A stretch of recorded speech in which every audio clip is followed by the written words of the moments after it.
پلار د بچی د پاره خپل هر یو ارمان خاوري کی پلار د بچی د پاره خپل هر یو ارمان خاوري کی او بس د بچی د کامیابی د پاره ځان خاوري کی او زوی چې زلمی شنو بیا نوم د بابا جان خاوري کی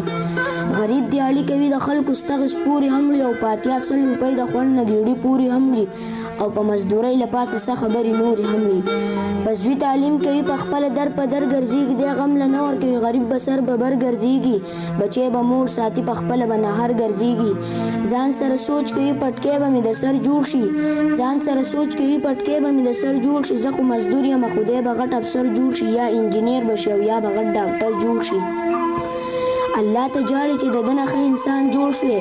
الله ته جاړي چې د ده نه ښه انسان جوړ شوی د علماو بزرګانو قدردان جوړ شوی ارمان یې دا وي چې دی حافظ القرآن جوړ شوی خو زوی کمبخته چې زلمی شي نو نخرې شروع کړي او په نه خبره به د پلار سره لانجې شروع کړي بعضې کارونه خلک ډېر